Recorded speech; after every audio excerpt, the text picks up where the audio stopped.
Yo estudio español.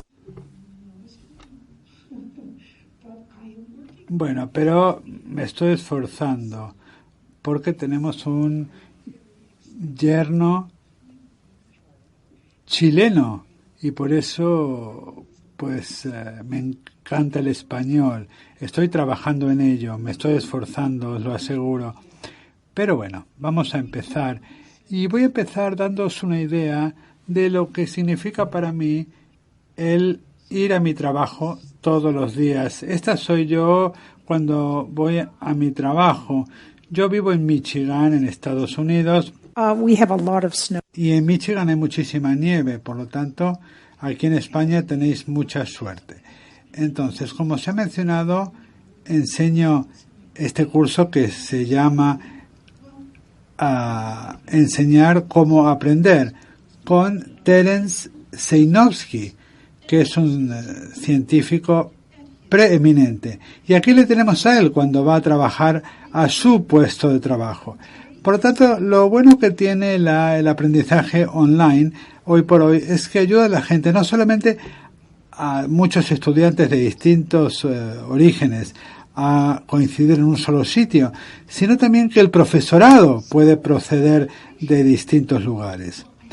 Y tengo que deciros también que yo me quedé conmocionada una vez que me invitaron a hablar en la Universidad de Harvard y pensé, es la Universidad de Harvard y yo soy simplemente una profesora del Medio Oeste y estaba muy nerviosa. Entré en la sala y la sala estaba abarrotada. Había mucha gente incluso de pie y me pregunté ¿por qué hay tanta gente en la sala? Pues resultó que nuestro curso, pues que solamente me había costado $5,000, tenía tantos alumnos como todos los cursos online de Harvard. Por lo tanto, lo que te dice esto es algo realmente muy importante. En primer lugar, te dice que cualquier persona puede tener éxito, pero también te dice lo que la gente ansía aprender sobre el aprendizaje. Es increíble porque pasamos por 12 o 16 años de educación, pero nunca nadie nos enseña cómo funciona nuestro cerebro para poder aprender de forma más efectiva. Por lo tanto, para mí, probablemente debería daros un poco de antecedentes acerca de mi propia carrera y de cómo me metí en el asunto del aprendizaje. Yo me crié por todas partes en Estados Unidos. Cuando tenía 15 años, ya había vivido en 10 estados diferentes.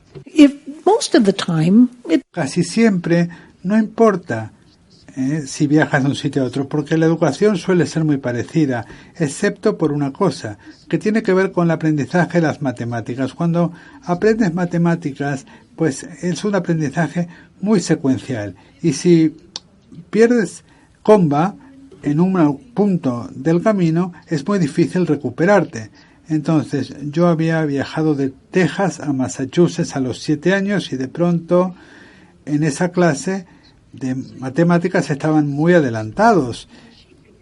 Y pues realmente a mí no me gustaban siquiera las matemáticas. Por lo tanto, cuando vi que estaban tan adelantados, pensé, de todas formas, a mí no me interesan las matemáticas, o simplemente no voy a hacer nada. Por lo tanto, pues suspendía todos los exámenes, tanto en la escuela primaria, en la secundaria, etcétera, lo cual es un poco violento para mí admitirlo, porque soy profesora de matemáticas y publico en revistas de primer nivel, soy miembro de distintas sociedades de las matemáticas, y un día un alumno se enteró sobre mi pasado tan sórdido y me preguntó, pero entonces, ¿cómo lo has hecho? Y entonces me lo planteé y pensé, ¿cómo conseguí hacerlo? Porque yo era una niña pequeña Y bueno, de hecho me encanta esta fotografía porque es la última fotografía agradable que tengo de mí misma. Pero me gustaban mucho los animales, me gustaba leer, me gustaba tejer y me gustaba todas esas cosas y sabía que nunca iba a poder hacer nada técnico porque no tenía madera para ello, ni los genes para hacerlo. Entonces me pregunté qué podía hacer y pensé, bueno, lo que me gustaría hacer es aprender otro idioma. Should have picked Spanish. Debería haber elegido el español, pero de forma aleatoria elegí el ruso. Y entonces, pues me pregunté, bueno, ¿cómo puedo aprender ruso? No me podía permitir ir a aprender ruso a la universidad, pero me enteré de que había una forma en la cual podía aprender el idioma y que incluso me pagaran por ello, que era incorporarme al ejército.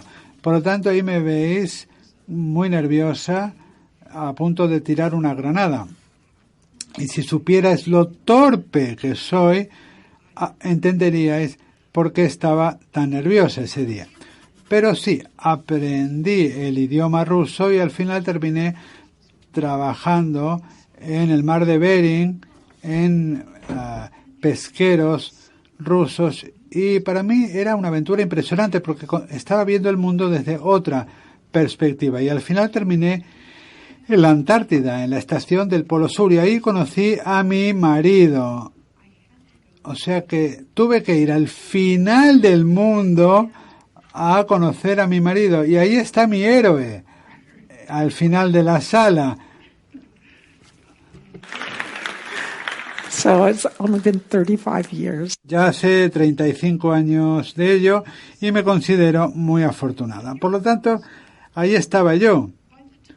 En el momento en el que, no sé, cuando cumplí 26 años y ya tenía que licenciarme del ejército, pues ya había hecho todo lo que me habían dicho que hiciera. Había seguido mi pasión, que era aprender otro idioma. Y cuando me iba a licenciar del ejército, pues a nadie le interesaba mi título en idiomas eslavos. ¿A quién le interesa una persona cuya única habilidad es hablar ruso? Por lo tanto, empecé a pensar bastante en las cosas. Cuando estaba en el ejército había trabajado con muchos ingenieros y recuerdo mirar sus libros y pues tenían todas estas ecuaciones y yo entonces me dije, vamos a ver, ¿no se supone que yo tengo que ser abierta y abrirme a nuevas aventuras y ver al mundo desde otra perspectiva? ¿Y qué podía ser para mí más extraño que estudiar y aprender una habilidad analítica como la ingeniería? Por tanto, a los 26 años decidí volver a la universidad, aprender matemáticas y convertirme en ingeniero. Y no fue fácil, Tuve que empezar con álgebra básica de la secundaria. Recuerdo mirar los libros y si ahora echáis un vistazo a mis libros, tienen un montón de marcas en las páginas y muchas hendiduras en las páginas. Porque yo me acuerdo que pues leía estos libros de texto y me decía yo, esta gente que ha escrito estos libros los hicieron imposibles de entender. Y entonces lo que hacía yo de rabia era pues marcarlos y clavar mi bolígrafo en estos libros. Y cuando intentas aprender algo, muchas veces si te resulta difícil es muy frustrante y a veces lo abandonas porque piensas que no vas a poder conseguirlo. Pero lo que yo hice fue lo siguiente. Poco a poco año tras año fui avanzando, primero una diplomatura, luego la licenciatura y luego un doctorado en ingeniería de sistemas. Y cuando trabajaba en todos estos proyectos también empecé a enseñar. Y según enseñaba y los alumnos me preguntaban, ¿usted cómo cambió su cerebro? Entonces me di cuenta de que quizás tenía que escribir un libro sobre cómo cambiar de mentalidad. Entonces, pues tenía un poquito de conocimiento sobre la neurociencia y la psicología cognitiva. Entonces, pues escribí un montón de notas y pues apunté en una lista a los profesores pues que pues sobresalían más en una universidad, y les pedí que echaran un vistazo a las notas, al libro que ya había, al borrador que ya había escrito, y me dijeron que sí, y me quedé muy impresionada porque después de haberlo leído me daban opiniones, comentarios, y había un comentario que se repetía. Me decían: cuando yo enseño, pues tengo algunos secretos, pero no quiero que se los divulgues a nadie. Uno de ellos era el uso de la metáfora. Es decir, era como un secreto de algo que utilizaban muchos de estos profesores. ¿Y por qué no querían compartir esta técnica con otros profesores?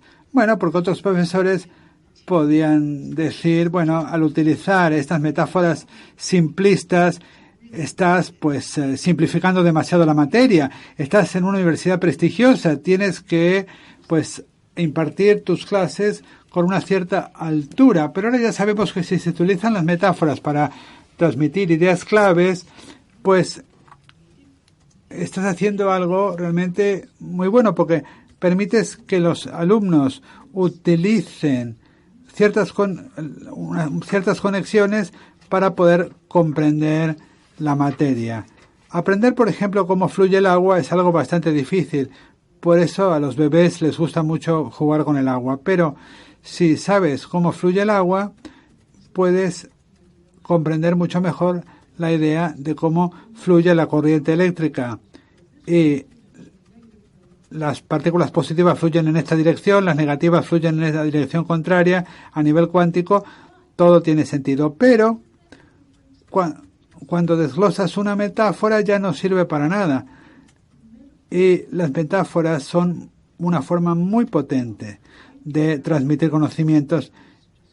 Y además de hablar con los mejores profesores de la universidad, hablé también con neurocientíficos líderes, personas que fueran expertas en la tecnología.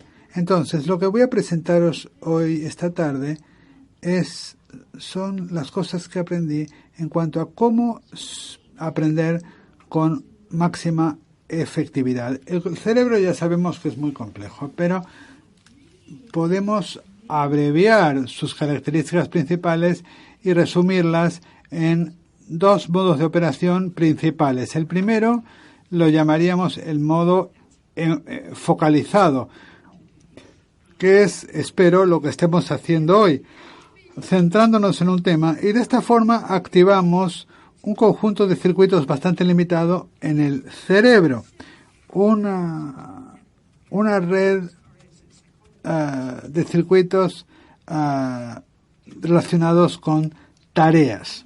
Ahora, el otro modo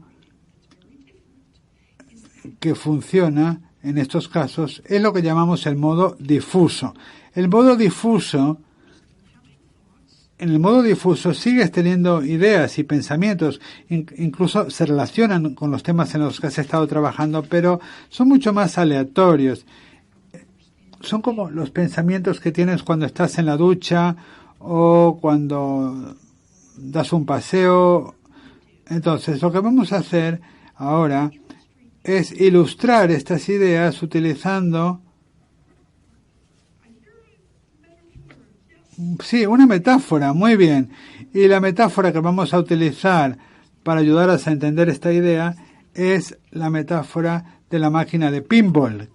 La máquina de pinball, si tenéis una cierta edad, la recordaréis. Sabéis cómo funciona. Y si no, lo que se hace es, se tira de la palanca y sale la pelota va botando y así es como se consiguen puntos. Entonces lo que vamos a hacer es tomar la máquina de pinball y la vamos a introducir en el cerebro humano. ¿Estáis preparados? Muy bien. Bueno, veo que estáis muy entusiasmados. Me parece estupendo. Muy bien. Pues ahí tenemos la máquina de pinball en el cerebro humano. Esta es nuestra analogía de lo que es el modo focalizado o el modo concentrado. Fijaros los parachoques. Están muy cerca el uno del otro. Y lo que pasa en este modo es que a menudo hay patrones que ya se han creado por defecto, porque ya conocemos el material. Aquí hay un patrón y digamos que ya sabemos cuál es mi mayor fracaso durante la infancia. Pero se os da bien la multiplicación. Digamos que os pido que multipliquéis 72 por 47. Algunos de vosotros lo podréis hacer con la cabeza, otros necesitaréis un papel. Pero, bueno, pues, José, quizás haya que bajar un poco el volumen. Entonces, vuestros pensamientos se irían, pues, de alguna forma siguiendo estos patrones que ya se han establecido. Y esto está todo muy bien. Pero, ¿qué sucede cuando estamos aprendiendo algo totalmente nuevo? Algo de lo que no tenemos experiencia previa. Por ejemplo, digamos que estamos aprendiendo a dividir. Estamos trabajando en un problema y cuando digamos que el nuevo patrón que queremos establecer es este patrón más oscuro de aquí. Y digamos que este es el patrón de las divisiones. Estamos aprendiendo a dividir, pero sin darnos cuenta volvemos a los patrones que ya conocemos, porque el patrón nuevo todavía no lo tenemos, todavía no sabemos cómo manejarlo, estamos intentando hacernos con él, o sea que sin darnos cuenta volvemos al patrón anterior y no podemos resolver el problema porque estamos utilizando los patrones equivocados. Por lo tanto, nos frustramos cada vez más y de repente cogemos un bolígrafo y pinchamos la página del libro y nos marchamos.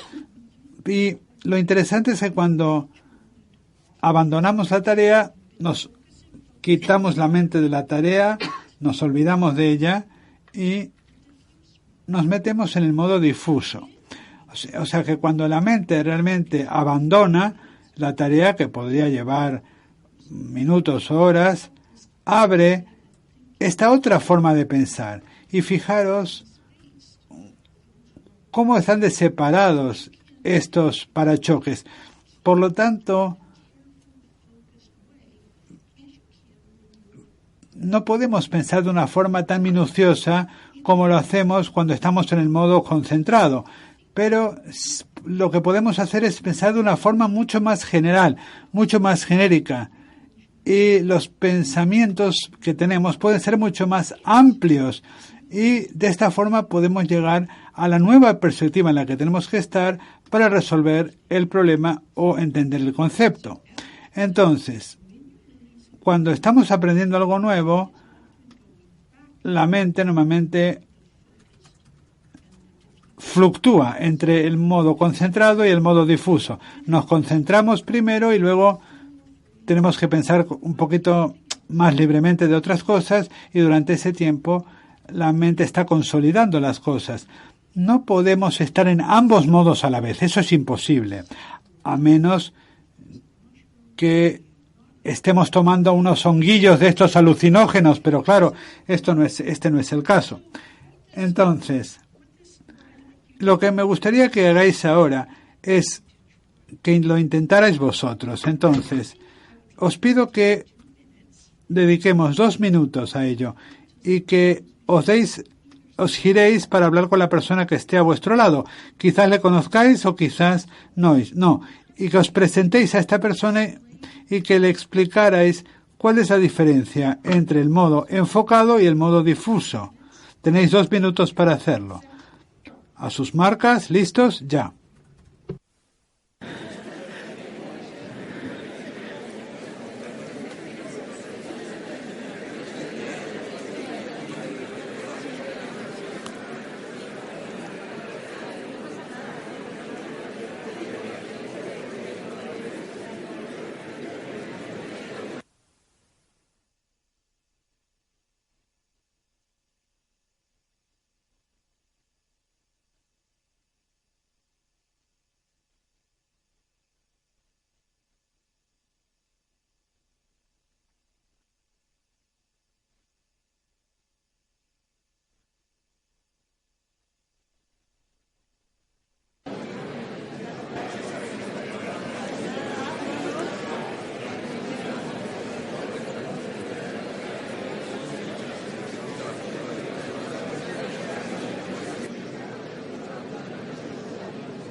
Alrighty.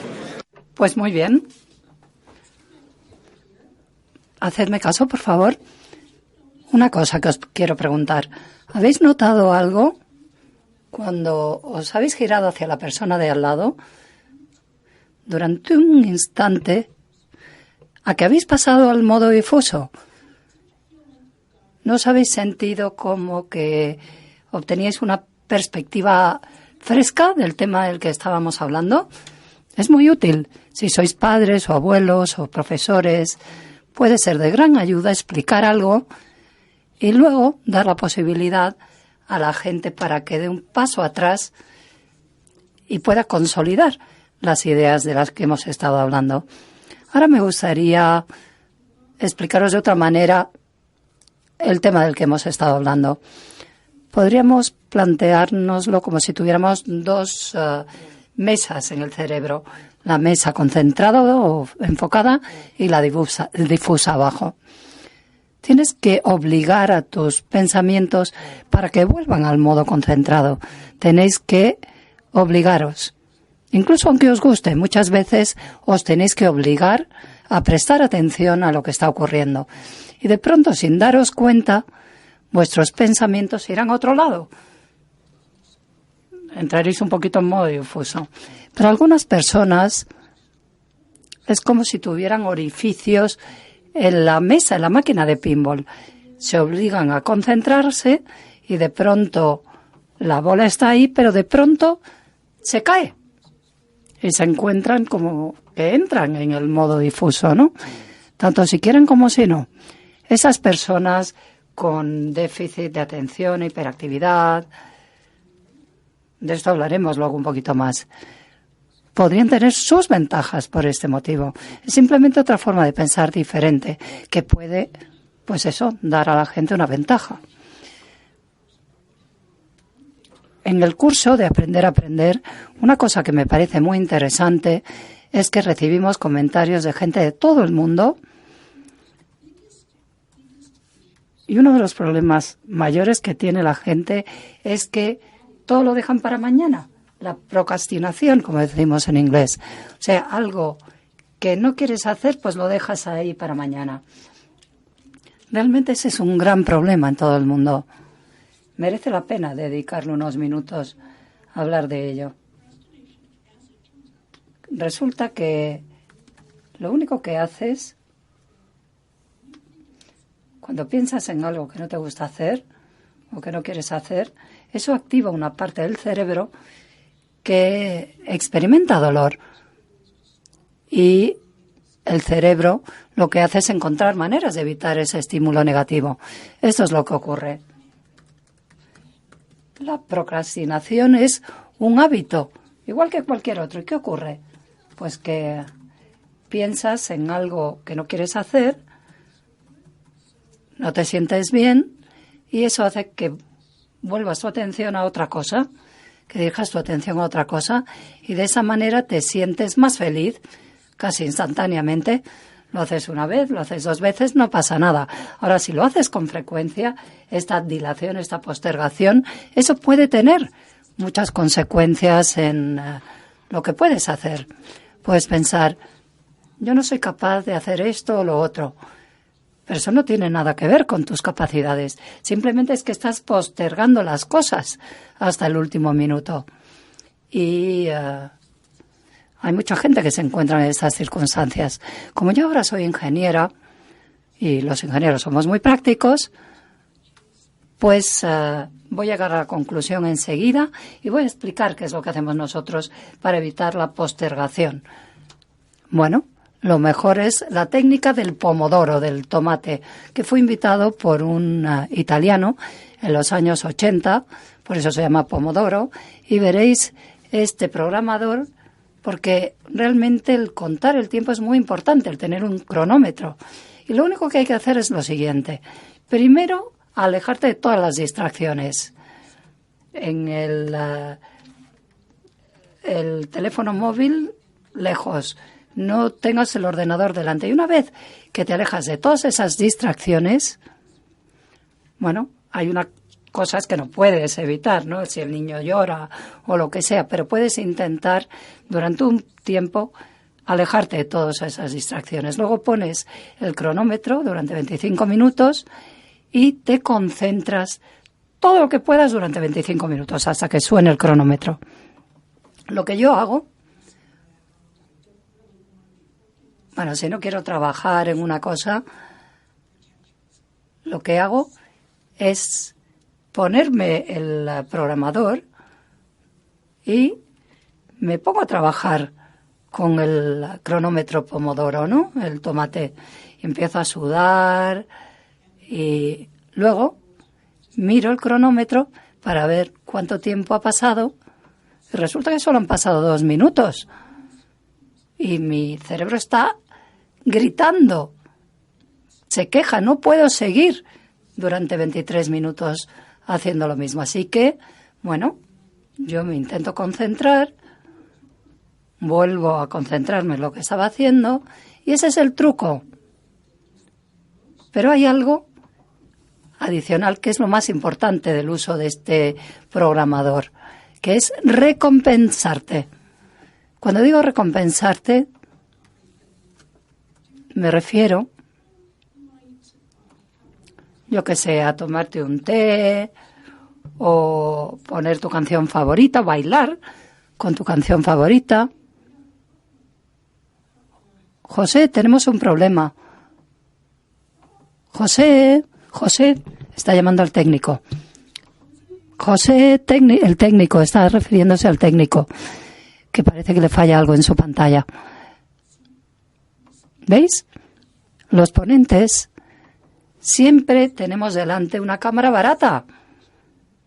Aquí debería aparecer lo mismo que ahí arriba, pero en la que tengo delante no aparece lo que aparece en la pantalla grande. Pero bueno, da igual, voy a continuar con la pantalla grande. Bien, en cualquier caso, recordad lo que pensamos antes de cómo se aprendía. Siempre pensamos que aprender era algo que tenías que hacer de forma enfocada, concentrada. Pero no. Tú puedes aprender cuando estás concentrado y cuando no lo estás. Eso quiere decir que te concentras y luego haces un descanso. Ese descanso en modo difuso, ¿no? Con lo cual puedes sacar más sentido a lo que has aprendido antes. Y en ese periodo de recompensa es cuando te das un descanso en modo difuso y te ayuda a afianzar lo aprendido. Digamos que yo estoy trabajando duramente.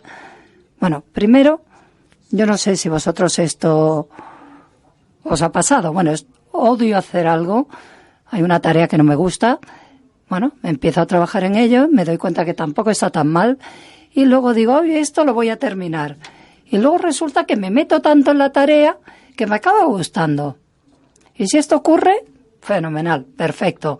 Y puedo hacerlo durante 1 hora, 2 horas. Y cuando termino, me aseguro de recompensarme.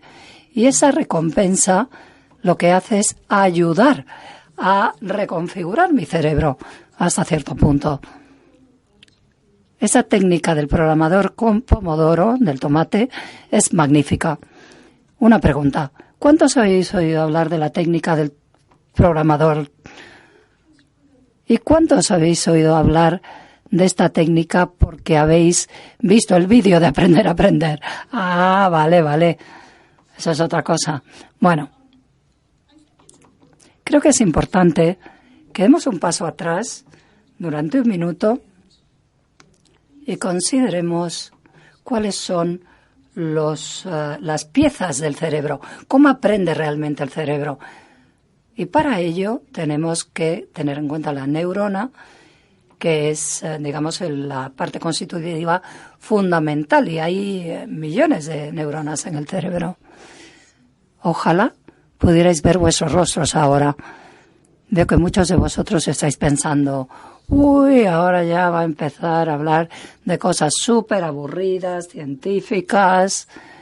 Pues no, vamos a animar la cosa. Lo que vamos a hacer es utilizar un alienígena. Y este alienígena es una metáfora, una metáfora de la neurona. tenemos aquí el cuerpo de la neurona con su núcleo, representado en el alienígena por el ojo, y veis cómo el alienígena tiene un brazo que saca hacia afuera, pues ese es el axón. Y el axón, en la vida real, se mueve y toca a la siguiente neurona, los dedos de los pies de la siguiente neurona, que son las espinas dendríticas, las dendritas, y las dendritas son como si fueran las patas de las neuronas. Aquí tenemos 3 dendritas y estos alienígenas tienen muchos deditos, igual que las neuronas, que tienen muchísimas espinas dendríticas. Los axones se dirigen a estas espinas dendríticas de la siguiente neurona y así es como se establece esta comunicación. Vamos a verlo en acción. Aquí tenemos estos 2 alienígenas y los alienígenas, digamos que se acercan uno a otro y se tocan. Un brazo toca el pie del otro. Lo que ocurre con las neuronas es que envían señales entre sí. Y estas señales se van desplazando y pasan de una neurona, saltan esta hendidura sináptica y así se pasan a la siguiente neurona. Por supuesto, todo es mucho más complicado. Aquí tenemos esta señal, vemos cómo se desplaza a través de la neurona y en este espacio, donde está esta pequeña hendidura sináptica, productos químicos se emiten y así pasa esta señal eléctrica, química. Eléctrica, química, a veces es solo eléctrica, por lo menos eso pretendemos. Cuando aprendes algo, lo que estás haciendo en realidad es simplemente crear conjuntos de uniones o enlaces entre neuronas. Bueno, como digo, es todo mucho más complicado, pero vamos a pensar en términos simbólicos. Digamos que estás aprendiendo a conjugar un verbo en español. Ese conjunto de conjugaciones en presente está representado por 5 neuronas o quizá más que se conectan cuando yo soy capaz de conjugar un verbo en español, o cuando soy capaz de tocar un acorde a la guitarra, o cuando hago un movimiento de baile, o cuando hago una derivada matemática. Cada cosa crea una serie de enlaces o de lazos entre neuronas, ciertas neuronas. Y a medida que practicas, vas reforzando esas uniones, esos enlaces. Cuando más practicas, más fuertes se hacen estos enlaces. Podremos pensar en, como si fueran eslabones de una cadena. Cuanto más practicas, mayor y más resistentes serán esos enlaces, esos eslabones de la cadena. Pero ¿qué ocurre si estás sentado, viendo al profesor, tomas apuntes y luego resulta que durante 2 semanas estás súper ocupado y no has visto los apuntes? Te enteraste muy bien cuando el profesor te lo contó y cuando tomaste apuntes. Pero ¿qué pasa? Que si no utilizas esos enlaces, este limpiador puede llegar y barrer toda esa serie de enlaces que se habían formado. Por eso es muy importante practicar, repetir el material. Lo que ocurre es que cuando aprendes algo, cuando estás aprendiendo, lo aprendes y eso hace que se establezcan estos enlaces, que salgan estos enlaces, y luego cuando estás dormido por la noche es cuando estos enlaces practican esa conexión, se conectan. Así que el sueño es muy importante. Por eso es una parte tan importante del aprendizaje. Los jóvenes suelen decir, uy, yo no necesito dormir más que unas pocas horas. Pues lo que están haciendo es impedir que el cerebro cree esas conexiones fuertes, porque hace falta ese tiempo de sueño para que estas conexiones sean creadas.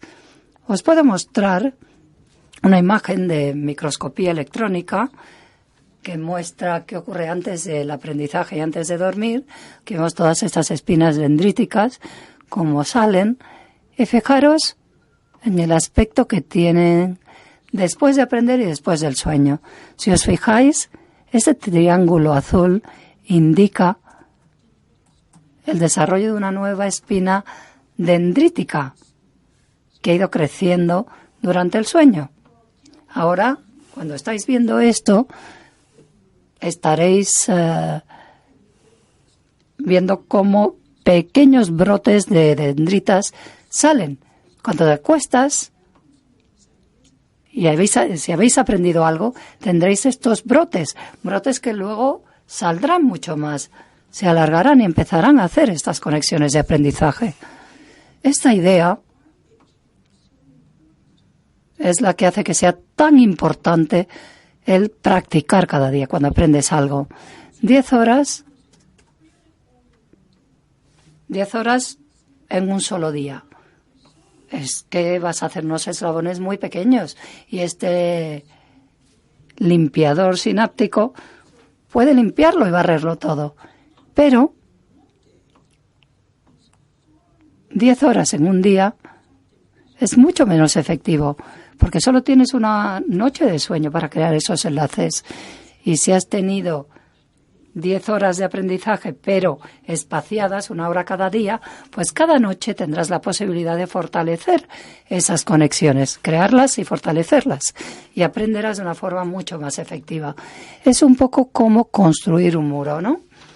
Si pones los cimientos, primero la primera capa de ladrillos, luego mortero, luego la segunda capa, y dejas que se seque antes de hacer el muro entero, le estarás dando tiempo al cemento de fraguar y eso hará que tengas una base muy fuerte de aprendizaje.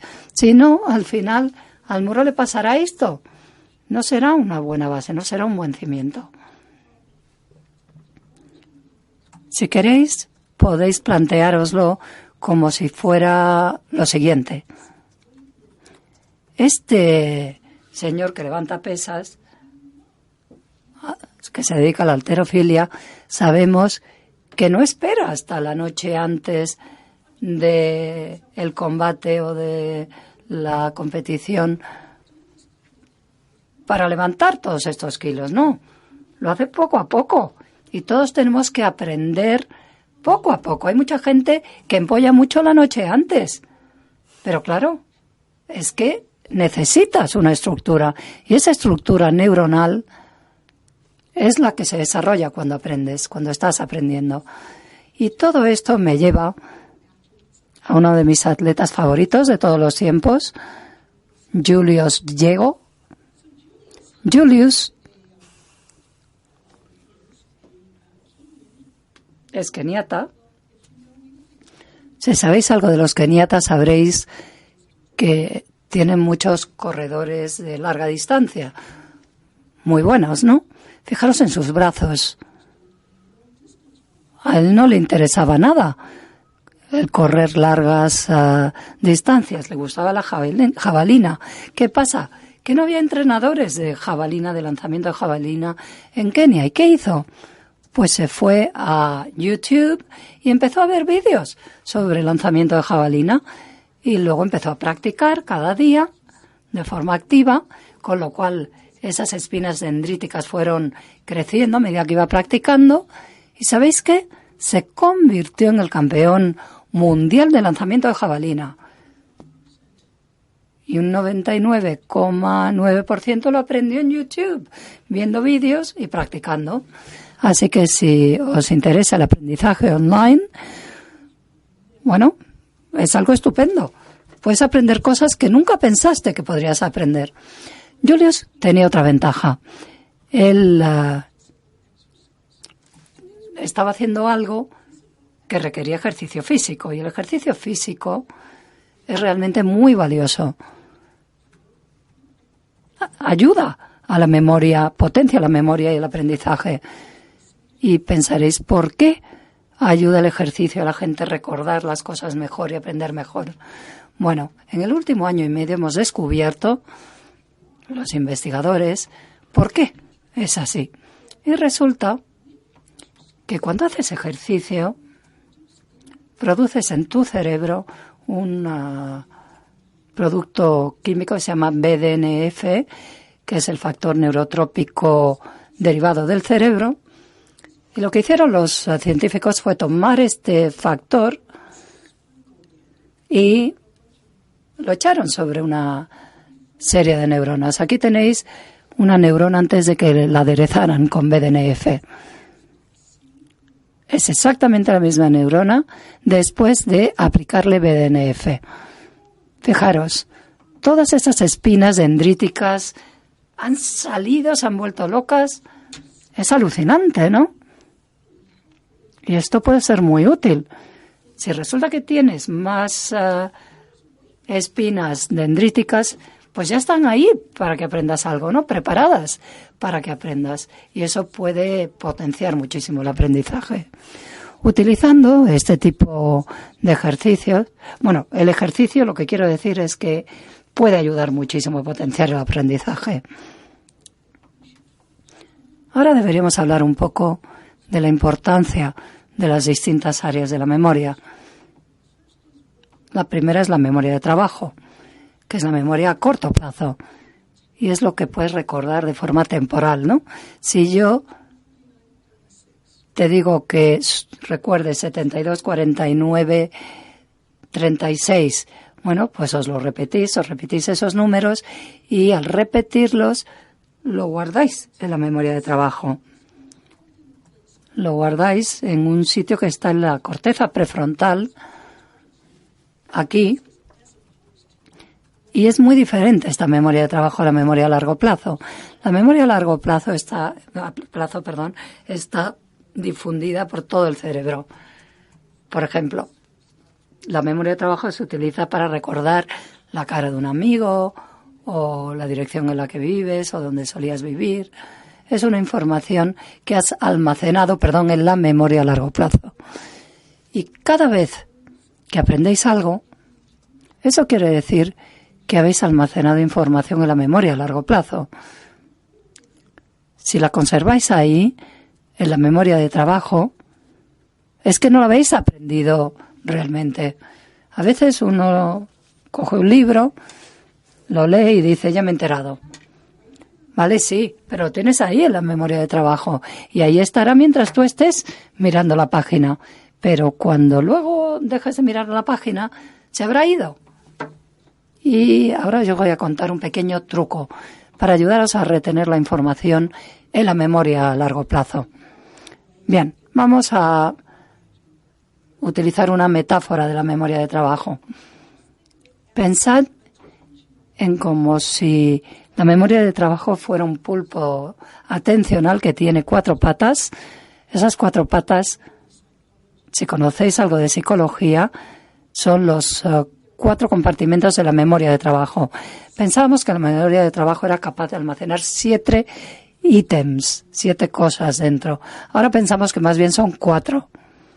La verdad es que me alivió mucho porque mi memoria de trabajo no funciona muy bien. Normalmente tengo solo 2 compartimentos. De nuevo, la memoria de trabajo está en la corteza prefrontal, mientras que la memoria a largo plazo está por todo el cerebro. Así que lo vamos a representar como si fuera, pues eso, una serie de casillas con una serie de eslabones. Tiene muchísimos eslabones que son todas las cosas que has aprendido. Cuando estás aprendiendo algo por primera vez, bueno, debería decir que esto me recuerda a mi hija, Rachel. Cuando estás aprendiendo algo por primera vez, tu memoria de trabajo se vuelve un poco loca, ¿no? Está intentando reunir una serie de enlaces, ¿no?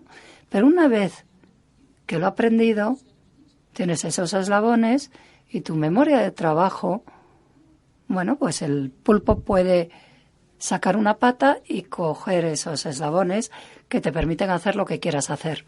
Mi hija pequeña, Rachel,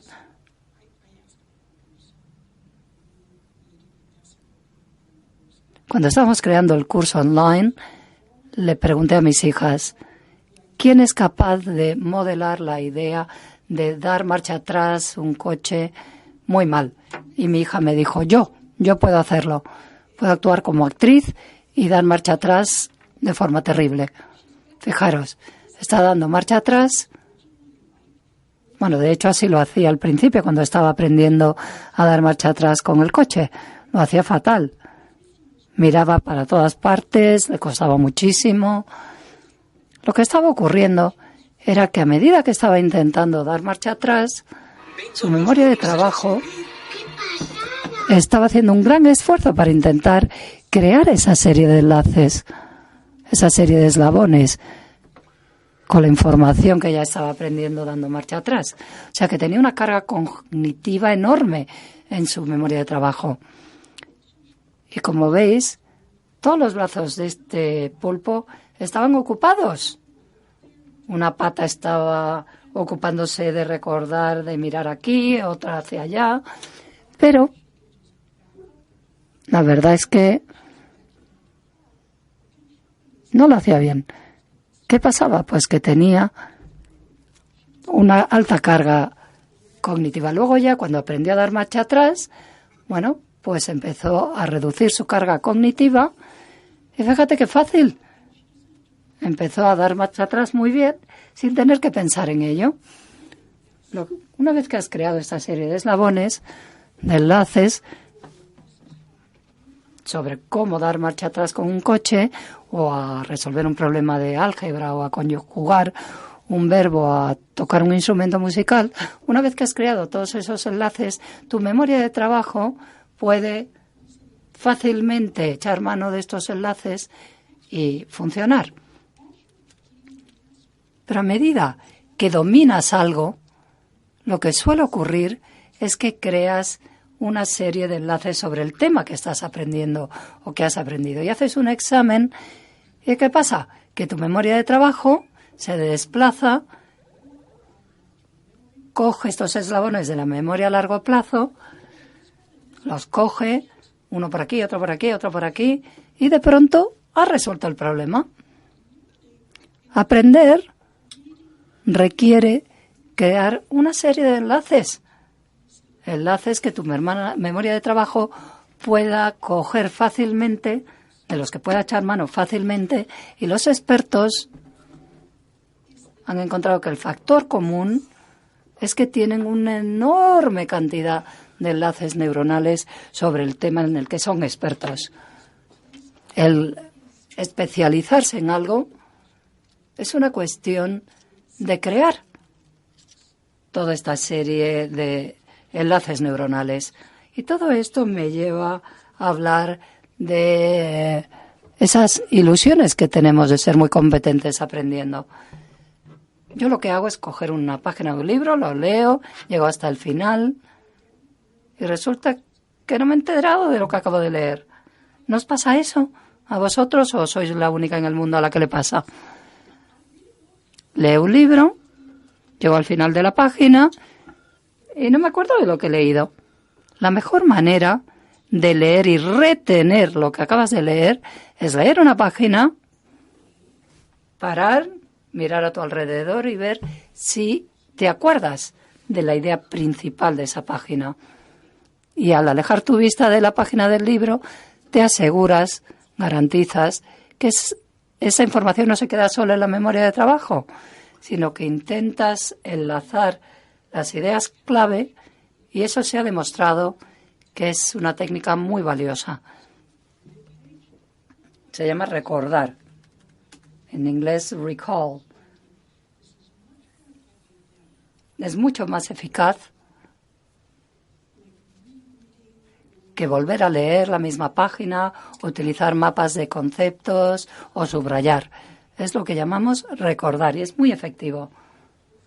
Otra manera de superar estas ilusiones de ser competentes aprendiendo es ponerte a prueba, examinarte cada vez que puedas, crear tarjetas o tarjetones, cubrir parte de un libro, tapar una parte del libro y ver si has aprendido algo, ponerte a prueba, ponerte exámenes de vez en cuando. Si tienes un problema en clase de ciencia o de matemáticas y quieres resolverlo, lo peor que puedes hacer es buscar la solución, pensar que sabes llegar a esa solución y luego continuar, porque no has trabajado de forma activa para crear esos eslabones, esos enlaces, y puedes acabar en el examen no acertando y pensando que ha sido porque estabas muy nerviosa, cuando en realidad es que en tu cerebro lo que pasa es que no has formado esa serie de lazos, de enlaces o eslabones. Cuando aprendemos, solemos cometer el error de pensar que algunos de nuestros mejores rasgos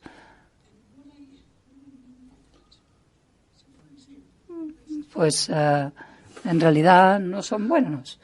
Pensemos en la mala memoria. Pensamos que la mala memoria es algo malo, pero no. Yo he venido aquí para deciros que el tener mala memoria es algo bueno.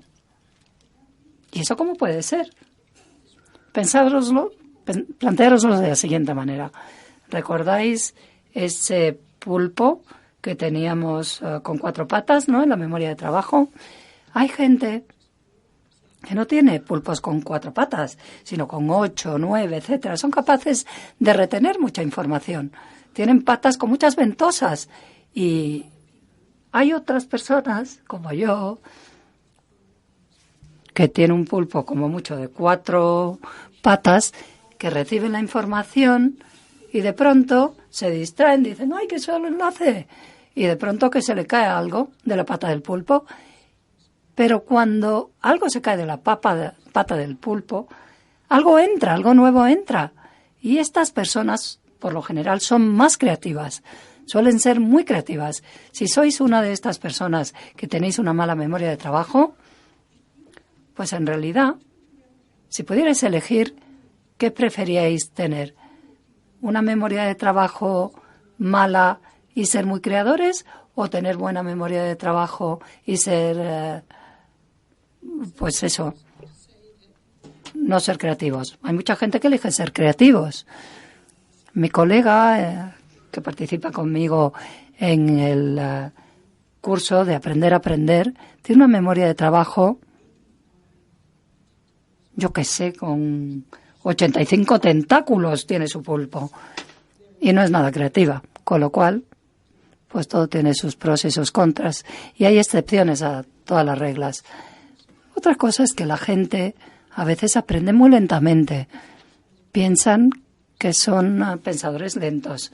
Y de hecho, a veces en mi clase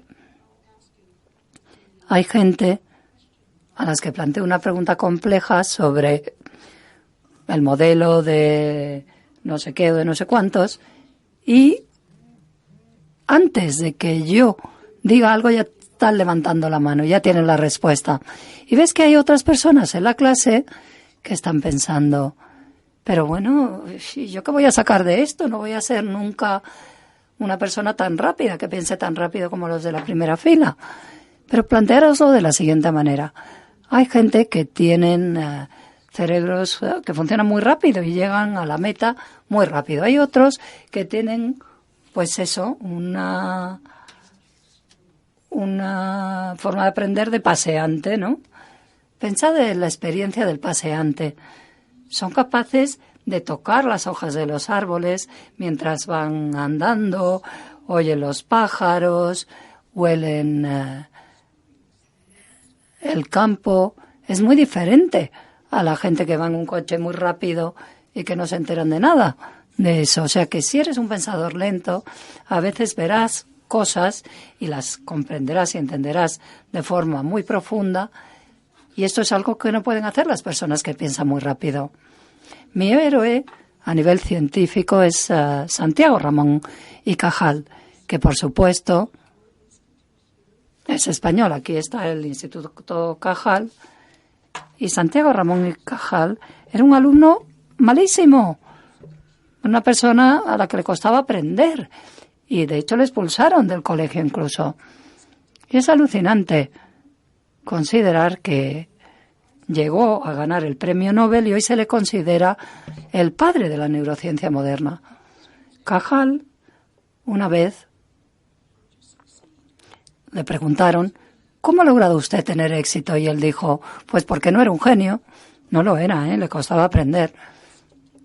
No se me quedaban las cosas en la memoria, no retenía, pero era persistente y era flexible cuando los datos me demostraban que me había equivocado, que iba por mal camino. Así que yo he trabajado con muchos genios y lo que pueden hacer los genios es, bueno, como son tan listos, están acostumbrados a resolver los problemas y acertar a la primera, con lo cual no tienen mucha experiencia equivocándose. Y por el hecho de ser pensadores rápidos suelen llegar a conclusiones y cuando se equivocan, pues no están acostumbrados a hacer ningún tipo de corrección.